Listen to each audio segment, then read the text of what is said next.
Kung lahat ito talagang pupuntahan mo, marami kang magagawa rito.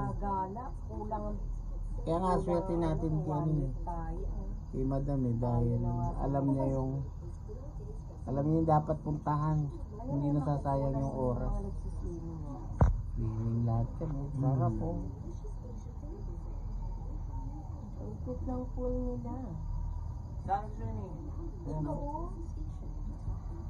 Ayun pa hindi gaganon pa mami meron pa dun Iikot pa pala doon. Iikot pa. Yung water nila. Paikot pala to. Water pump nila. Kasama din yan sa pupunta namin. O iba naman po. Susunod, pag pumunta tayo mga dyan tayo papunta. Swimming tayo sa report. Wala na tayong time. Ayun yung Resort World Ano naman daw magaganda ayun sa Pilipinas? Resort Sabi ni World. Madam? Love your own, ano daw? Dito tayo na Resort World. Country.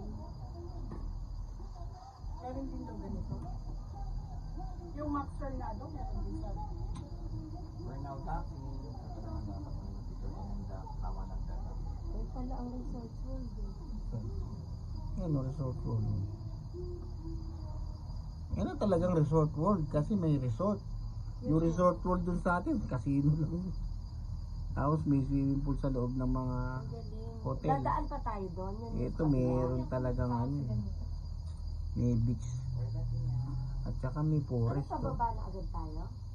Hindi, iikot nga yan. Paikot pa dun sa kabila. Yan, ang ganda kaya yan, no? Hindi, mamaya pa tayo dyan dadaan sa ikot na yan kasi bababa muna tayo. Hindi, pupunta tayo ng Universal Studios. Ito nga yun, tapos bababa ka Kaya muna. muna tayo, Madam Tussad. Madam Tussad. Ito na tayo bababa. O, bababa pa tayo. Tapos sasakay pa ulit tayo mama pabalik. Kaya sa mga... Oo, mabilis sa Hong Kong? Oo, mabilis. Pagka punta ko yung kapatid. Wala, panis, maning-mani. Para lang sumakay ng jeep. Mas maganda ba sa Hong Kong? Mas maganda sa Hong Kong, nakakatakot. Nakakatakot. Nakakatakot sa Hong Kong. Mura-mura pa doon. Akala niya yung Hong Kong kaya siya natakot.